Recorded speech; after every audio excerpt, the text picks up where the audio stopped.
پر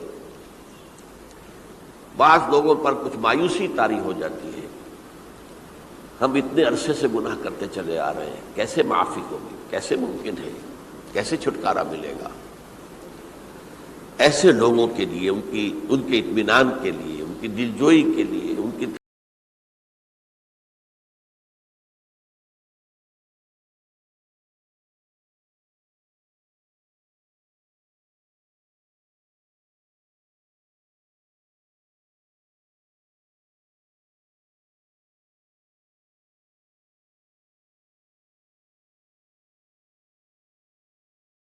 اللہ تو غنی ہے، اس کی تو سلطنت میں کوئی کمی نہیں آتی۔ ایک حدیث قدسی میں الفاظ آئے ہیں، میرے بندو اگر تم سب کے سب، اولکم و آخرکم و انسکم و جنکم، تمام انس و جن اور اولین سے لے کر آخرین تک کسی بدترین انسان جیسے فاسق و فاجر ہو جائیں، سب ابلیس بن جائیں، تب بھی میری سلطنت میں کوئی کمی نہیں ہوگی۔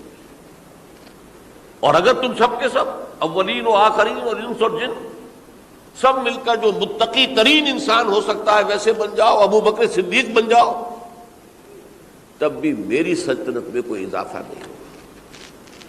تو اللہ تعالیٰ کا تو کچھ بگڑتا نہیں ہے، انسان گناہ کرتا ہے تو اپنا نقصان کرتا ہے۔ قل یا عبادی الذین اسرفوا علی انفسہم، کہہ دیجئے اے نبی، اے میرے وہ بندو جنہوں نے اپنی جانوں پر ظلم کیا ہے، ستم کیا ہے، ظلم ڈھایا ہے، لا تقنطوا من رحمت اللہ۔ میں آج بعض حدیثیں اس موضوع پر آپ کو سناؤں گا، عجیب چشم کشا حدیثیں ہیں۔ میں نے چونکہ اس موضوع پر گفتگو کرنی تھی تو میں نے کچھ اس مرتبہ احادیث کا تفحص کیا، تو واقعہ یہ ہے کہ بعض احادیث پڑھ کر خود میری جو ہے میرے علم میں اضافہ ہوا، ادھر میری توجہ آج تک نہیں گئی تھی۔ لا تقنطوا من رحمت اللہ، اللہ کی رحمت سے مایوس مت ہو۔ ان اللہ یغفر الذنوب جميعا، اللہ تعالیٰ تمام کے تمام گناہ معاف کر دے۔ اللہ تعالیٰ کی قدرت ہے، اللہ کا اختیار ہے، اللہ کا فیصلہ ہے، لہذا مایوس نہ ہو، اصلاح کرو۔ احادیث تو میں بعد میں آپ کو سناؤں گا، اس سے پہلے اس کا فلسفہ سمجھ لیجئے اصل میں کیا ہے۔ دیکھیے، ایک ہے طبیعی اعمال، فزیکل، ان کا ہم دنیا میں اصول یہ دیکھتے ہیں کہ اس کے نتائج لازمی ہوتے ہیں اور ان سے چھٹکارا نہیں مل سکتا۔ آپ نے سنکھیا کھایا ہے تو مریں گے، چائے کھانے کے بعد آپ نے خودکشی کا ارادہ کیا، سنکھیا کھا لیا، اب چاہے آپ پر ندامت ہو، پشیمانی ہو، پریشانی ہو، توبہ کرے، آپ کو بچنے کا کوئی سوال نہیں، مرنا ہی مرنا۔ اتنا یہ کہ اللہ تعالیٰ جو ہے اپنی معجزانہ کسی قدرت سے اس عمل کا جو طبعی نتیجہ ہے اس کو نکلنے سے روک دے۔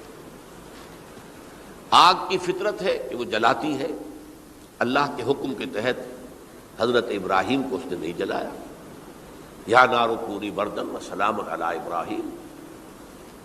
لیکن یہ ہمیشہ نہیں ہوتا، یہ تو ایک دفعہ ہو گیا بس۔ اللہ جب چاہے اب بھی کر سکتا ہے، لیکن یہ روز روز نہیں ہوتا۔ روز روز جو بھی فزیکل لاز ہیں وہ چل رہے ہیں، اگر وہ نہ چلے تو کوئی سائنس پاسبل ہی نہ ہو، کوئی ٹیکنالوجی ممکن ہی نہ ہو۔ یہ تو ان فزیکل کیمیکل لاز جو ہیں ان کا دوام ہے کہ جس کی وجہ سے یہ ساری سائنس اور ٹیکنالوجی اب کہاں سے کہاں پہنچ رہی ہے کہ عروج آدم خاکی سے انجم سہمے جاتے ہیں کہ یہ ٹوٹا ہوا تارا کہیں مہی کا عمل نہ بن جائے۔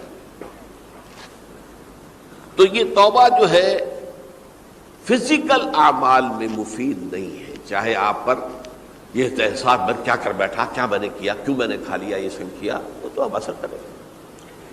جو اخلاقی اعمال ہیں ان کا قانون یہ نہیں ہے۔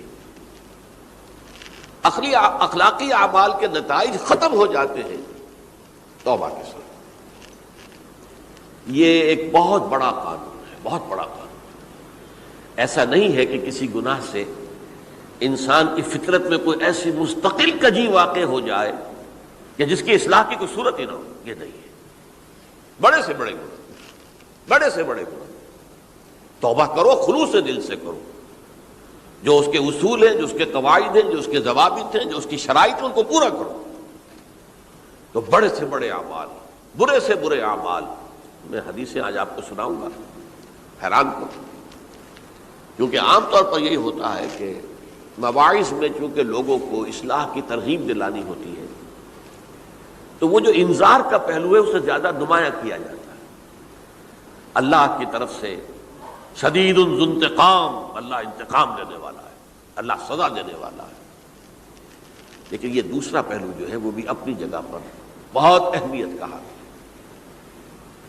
کہ طبیعی اعمال کے نتائج اور عواقب اور اخلاقی اعمال کے نتائج و عواقب یہ ایک جیسے نہیں ہیں۔ اب اس معاملے میں تاریخ مذاہب عالم میں جو بہت بڑی غلطی ہوئی،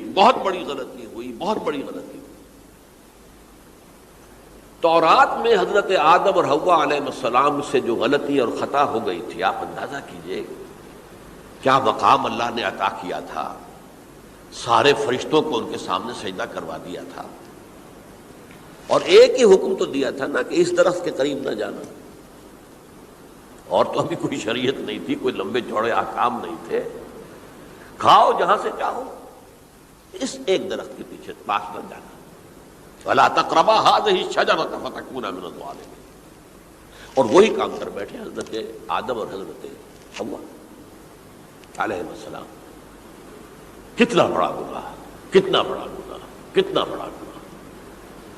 لیکن قرآن نے وضاحت کر دی کہ آدم نے توبہ کی، اللہ نے معاف کر دیا۔ اللہ تعالیٰ سے کلمات سیکھے، ندامت دل میں پیدا ہو گئی حضرت آدم کو، لیکن الفاظ نہیں تھے، کن الفاظ میں اللہ سے معافی مانگوں، مجھ سے خطا ہو گئی، بہت بڑی غلطی ہو گئی۔ وہ الفاظ بھی اللہ نے سکھائے، فَتَلَقَّىٰ آدَمُ مِن رَبِّهِ كَلِمَاتٍ۔ یہ ہے جس میں کہ وہ علامہ اقبال کا ایک شعر ہے ان کے نوجوانی کے دور کا، جس پر میں بھول رہا ہوں کہ داغ دہلوی تھے یا کوئی اور تھے کہ جنہوں نے علامہ سے کہا تھا، میاں اس عمر میں اور یہ شعر، اس بڑی محفل میں بات آئی تھی کہ موتی سمجھ کے شان کریمی نے چن لیے قطرے جو تھے میرے عرق انفعال کے۔ انفعال کہتے ہیں عربی میں پشیمانی، شرمندگی، اور عام طور پر جب کسی انسان پر پشیمانی اور شرمندگی طاری ہوتی ہے تو پیشانی جو ہے اس پر کچھ پسینہ سا آتا ہے۔ تو قطرے جو تھے میرے عرق انفعال کے، موتی سمجھ کے شان کریمی نے چن لیے۔ اللہ کی نگاہ میں ان کی اتنی قیمت، ان کی اتنی وقت میرے بندے نے پشیمانی اختیار کی ہے، اپنے اس غلط کام کے اوپر اسے رنج اور افسوس ہو رہا ہے، تو اللہ کی نگاہ میں اس کی یہ عظمت ہے، یہ قدرت ہے۔ تو اللہ تعالیٰ نے جب حضرت آدم کے دل میں وہ پشیمانی پیدا ہو گئی تو الفاظ نہیں تھے، کن الفاظ میں؟ ہم کہتے ہیں نا کہ مجھے سمجھ نہیں آ رہا کہ میں کس منہ سے آپ سے بات کروں، میری یہ حیثیت نہیں ہے، میں کن الفاظ میں اپنی جو ہے خطا کا اعتراف کروں۔ تو اللہ نے وہ کلمات خود سکھا دیے، فَتَلَقَّىٰ آدَمُ مِن رَبِّهِ كَلِمَاتٍ فَتَابَ عَلَيْهِ إِنَّهُ هُوَ التَّوَّابُ الرَّحِيمُ۔ یہ چیز کہیں تورات جب دوبارہ مرتب ہوئی ہے تو وہ نکل گئی، اس میں رہ گئی، باقی اس میں شامل نہیں ہوئی۔ یہ تاریخی اعتبار سے جان لیجئے، تورات جو ہے وہ آج سے 2500 بلکہ 2600 برس قبل سے دنیا سے غائب ہے۔ یہ تورات کا جو نسخہ 587 قبل مسیح میں جب نبوکدنضر نے، شاید آج کل آپ دیکھ رہے ہوں، یہ عراق کی جنگ میں عراق کے جو خاص ڈویژنز ہیں عراقیوں کے، ریپبلکن گارڈز کے، ان میں سے ایک کا نام جو ہے وہ نبوکدنضر ڈویژن ہے، ایک کا حمورابی ڈویژن ہے۔ حمورابی جو ہے عراق کا بہت پرانا بادشاہ تھا، اور تاریخ انسانی میں سب سے پہلا قانون اس نے مرتب کیا تھا، حمورابی۔ یہ بہت پرانی تہذیب ہے، دنیا کی غالباً سب سے زیادہ اینشنٹ تہذیب جو ہے وہ عراق کی ہے۔ حضرت ابراہیم یہی پیدا ہوئے شہر عور میں۔ تو نبوکدنضر نے جب تباہ کیا تھا یروشلم کو، 6 لاکھ آدمیوں کو قتل کیا اور 6 لاکھ کو قیدی بنا کر لے گیا بیبیلونیا، بابل کا لفظ بھی آج کل آ رہا ہے۔ کسی زمانے میں وہ عظیم شہر تھا دنیا کا۔